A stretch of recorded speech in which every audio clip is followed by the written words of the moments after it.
UK. I want to talk about soft power areas. When you look at brand Modi, it's a global brand, and Britain must engage brand Modi. It's important to ask who voted Modi into power. That's the question. It's a groundswell. It's not some fringe group.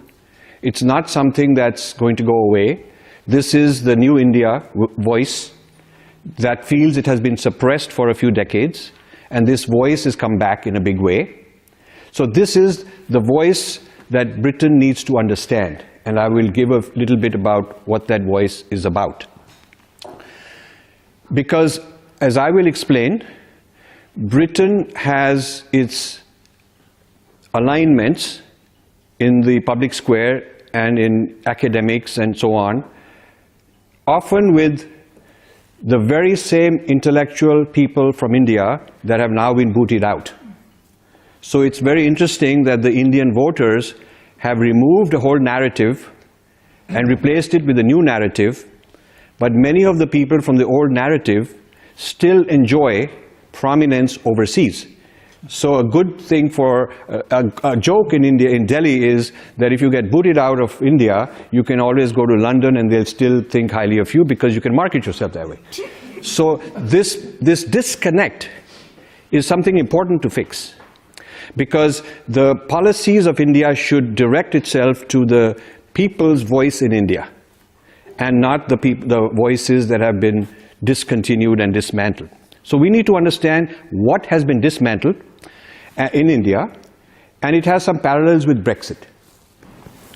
Because in both instances, what has been thrown out is a sort of ultra-liberal left voice. I'm not against liberalism. I think there are some amazing good things about it, but it was excessive. It was arrogant. It was hypocritical. In some cases, outright corrupt. So this narrative, which is sort of a global narrative, which is being dismantled not only in UK and India, but many other countries you can see around the world, Japan, Australia, etc. You have to understand what is this narrative and what are the other grand narratives of various peoples that want to come back. So like Brexit is a voice in Britain that wants to have its old grand narrative revived and heard, because the new narrative was not being fair to it, maybe too much oppression and too much dismantling of the pride of heritage.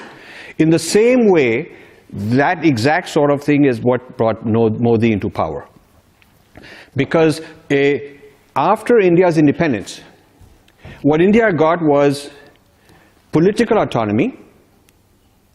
What India is now getting in the last 15 years is financial and economic autonomy, but we still do not have a decolonization of the intellectual sphere.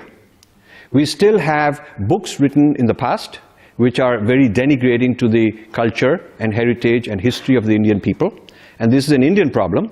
You cannot blame it on someone else. We've been free from colonialism for 70 years, and if we haven't done a darn thing, it's about time. So the people of India decided that they're disgusted with the state of affairs in terms of what's being taught in our schools in India, and the asymmetric imposition of secularism. Asymmetric. It might be a surprise to some people that Hindu temples in India are controlled and operated and administered by the government, though we are supposedly a secular country. And this administration of religious worship is not happening for any other religion but Hinduism. So that's not secularism. That's sort of like pandering to the minorities. Now, I believe that the minorities need help and the minorities need to be championed, and everybody's narrative is very good and we should respect it. But respecting one should not be at the cost of disrespecting the other.